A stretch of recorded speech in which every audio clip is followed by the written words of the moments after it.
कहता था कि मैं कोई कांग्रेसी नहीं हूं, मैं कांग्रेस पार्टी का मेंबर भी नहीं हूं, मैं निहाली हूं और वो भी हलाली। ख्याल रखना मैं जो बोल रहा हूं। शेख आसिफ साहब 14 में जब मुंतखब हुए तो हम उनके स्टेज पर गए। कोई कंडीशन, कोई शराइत नहीं थी, लेकिन हम बिला शर्त उनके स्टेज पर गए, उनको कामयाबी मिली। भैया जो लोग भी ये यहाँ जो बिल्कुल स्टेज के सामने ये बैरिकेड लगा, उसके पीछे जो लोग खड़े बनाए मेहरबानी बैठ जाए, क्योंकि आप लोग यहाँ खड़े हैं, पीछे के लोग खड़े हो जा रहे हैं। मेरी गुजारिश है कि आप लोग खामोश रहें और जलसे को सुने। 14 के इलेक्शन में जब उनको कामयाबी मिली, हम तमाम साथी उनके साथ थे, लेकिन जैसे ही 19 में उन्होंने इलेक्शन हारा, उनके क्या दिमाग में आया, उस आदमी के क्या सोची, क्या समझी, वो हम लोगों को किनारे करने लगे। सियासत शौक है मेरा, रोजगार नहीं है, और हम कभी किसी लीडर के बंधुआ मजदूर नहीं रहे। हम आज़ादाना ख्याल रखते हैं और आज़ादाना तौर से रहना चाहते हैं। हम ना उनके कभी बंदे थे, ना बंदे हैं, और ना बंदे रहना चाहते। शेख आसिफ साहब ने 3 महीना कब्ल अंसारी बिरादरी की एक मीटिंग ली कोबा मस्जिद के पास। वहाँ मुझको भी दावत दी गई। मुझको दावत देने आने वालों में असलम अंसारी,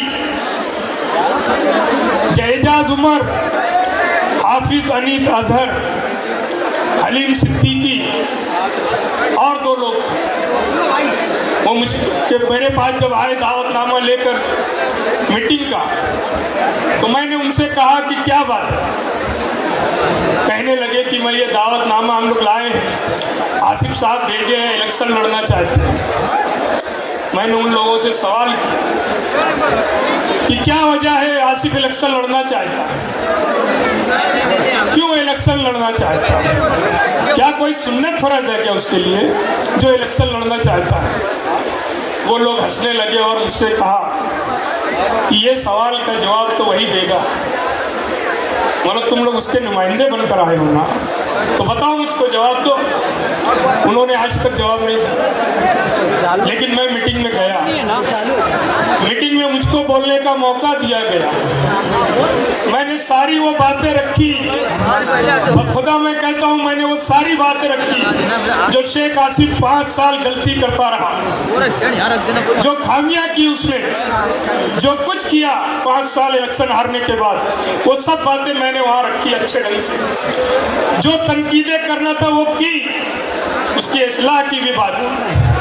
लेकिन वहाँ ऐसा है कि अगर किसी ने हिम्मत की बोलने की, तो आप ये भी यकीन रखना कि शफीक राणा ने जो बात कही वहाँ पर, आज तक उनके मुंह पर और माइक पर किसी ने हिम्मत नहीं की। यही बात उनको खराब करती है। वो चाहते हैं कि सब बंधुआ मजदूर बनकर रहे हमारे, और मैं वो ख्याल का नहीं हूँ। यहाँ बहुत कुछ मुझको बोलना था। अकबर साहब के आने की वजह से हमको वक्त कम है, बोलना कम है, लेकिन इस शहर को जो बेवकूफ़ बना रहा है, वो जो 7 विजन मुसलमानों की बात करता है, इसका जवाब मैं अगले जलसे में दूंगा। हर विजन पर जवाब दूंगा कि कितनी उसके अंदर सलाहियत है मुसलमानों को संभालने की। इस हिस्से के लोग ईद मिलादुन नबी के जुलूस में बड़ी तादाद में शरीक हुए। इस साल ऐसा था कि जुलूस ईद मिलादुन नबी हर हिस्से में महाराष्ट्र के अलग अलग दिनों में निकलने वाला था, लेकिन हमने पूरी कोशिश की ऑफिसरों के साथ बात करके, और रिवायत के मुताबिक जुलूस निकाला। तमामी लोगों से मैं कहना चाहता हूं जो ईद मिलादुन नबी के जुलूस में थे, कि परमिशन निकालने में, परमिशन लेने में हमारी ऑफिसरों से 4 से 5 मीटिंगें हुई। पूरा शहर इसमें था। मीडिया के जरिए भी ये मालूम था तमाम लोगों कि पुलिस परमिशन मिलने में दिक्कत है। ये शेख आसिफ जो जुलूस ईद मिलादुन नबी के वक्त हर साल जुलूस में रहा करता था। इस साल वो कहीं जुलूस में नहीं था। जुलूस में सैयद अमीरुल कादरी साहब का इस्तकबाल करता था, यूसुफ का इस्तकबाल करता था, लेकिन आज ये जो जुलूस निकला इस साल, ये शेख आसिम कहीं नहीं था। क्या उसको डर था पता नहीं, लेकिन याद रखना, जो हरा झंडा और मुसलमानों की बात कर रहा है, नारा तकबीर अल्लाह अकबर नारा लगाकर जो असेंबली में जाने की बात कर रहा है, वो इस साल ईद मिलादुन नबी के जुलूस में शरीक नहीं होता। मुसलमानों की बात करने वाला ईद मिलादुन नबी के जुलूस में शरीक नहीं होता, लेकिन 24 घंटे के बाद गणपति विसर्जन का जब जुलूस निकलने वाला होता है कुसुम्बा रोड से, वहां बराबर हाजिर होता है। क्या वजह है, ये आप लोगों को सोचना चाहिए। मुसलमानों की हमदर्दी में बात करने वाला ये शख्स कितना बहादुर है, मैं जानता हूँ, मुझको मालूम है ये कितना बहादुर है। 10 साल इनके साथ रहने के बाद मैं हर चीज, हर पहलू इनका जानता हूँ, ये कैसे लोग। अगर गुंडागर्दी की बात ये करते हैं तो याद रखना, सबको 2 हाथ है 2 पैर है, ये ख्याल रखना। और डराने की जो बात होती है, यकीन मानना, मैं बाजू में रह कर देखा हूँ ये कितने बहादुर हैं, कितने को मारेंगे ये लोग, ये आप लोगों को ख्याल रखना चाहिए। बिला खौफ और खतरा आप इससे के लोग इलेक्शन में काम कीजिए मुफ्ती इस्माइल का। मैं यकीन दिलाता हूँ कि कहीं अगर कुछ हुआ, कहीं कोई बदनज़मी की बात की गई, तो यकीन मानना हम इलेक्शन हर हाल में जीते।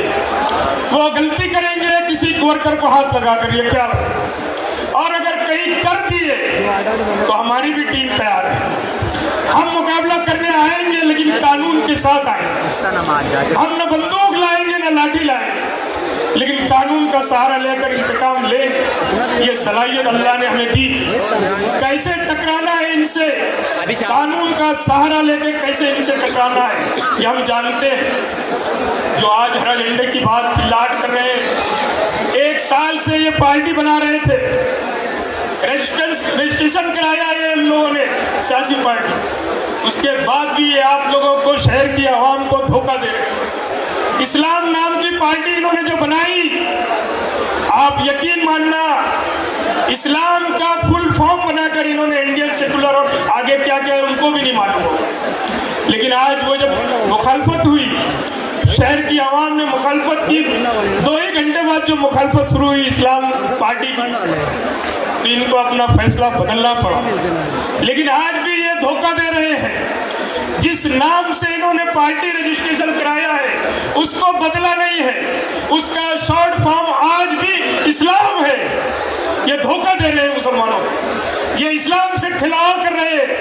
इनको बोलो जो रजिस्ट्रेशन में नाम है, जहां आपने रजिस्ट्रेशन कराया है 100 लोगों के नाम से, बताओ आप खुद उस पार्टी के मेंबर तक नहीं बने, सदर सेक्रेटरी तो दूर की बात, 100 लोगों के रजिस्ट्रेशन में शेख आसिम खुद मेंबर नहीं है। इंडियन सेकुलर पार्टी जो बनाया है, मुसलमानों को धोखा देकर बनाया है। इस्लाम नाम की पार्टी का आज भी ये प्रोपेगेंडा कर रहे हैं और लोगों से कह रहे हैं ये समझ लो अपने लोग। ये सब जो बातें की जा रही है मुसलमानों को धोखा देने की। इस्लाम नाम की पार्टी आज भी वो अपने पास रखे। अगर हिम्मत है तो उनका जो फुल फॉर्म है वो चेंज करके बताएं और फिर आए यहाँ पर मुसलमानों के बीच। आप लोगों को ये भी यकीन दिलाता हूँ कि ये जो है अजीत दादा का पंडर है, अजीत दादा पवार के कहने पर इसने पार्टी बनाई। यहाँ पर महाराष्ट्र में जो इनका गठबंधन है, शिवसेना, बीजेपी और अजीत दादा का, ये जो मालेगांव की सीट है ये अजीत दादा पवार की सीट है। आप अगर एनडीटीवी देखोगे उस पर बताया गया कि मालेगांव शहर की जो सीट है ये अजीत दादा पवार के कोटे की है। यहाँ पर वो सीट अजीत दादा ने अपने नाम से नहीं खड़ी की, लेकिन अजीत दादा पवार का ये नुमाइंदा बन के मालेगांव में मुसलमानों को धोखा दे रहा है। आप लोग यकीन मानना, ये अजीत दादा का पंडर है, उसका यहाँ पर एक हरगा है, धोखा दे रहा है मुसलमानों को। इनकी डील है कि अगर चुन के आए तो अजीत दादा के ग्रुप में रहेंगे। मुफ्ती साहब ने महीनों पहले कह दिया था कि एक अजीत दादा से करोड़ों रुपया लेकर आया मुसलमानों को धोखा देने के लिए।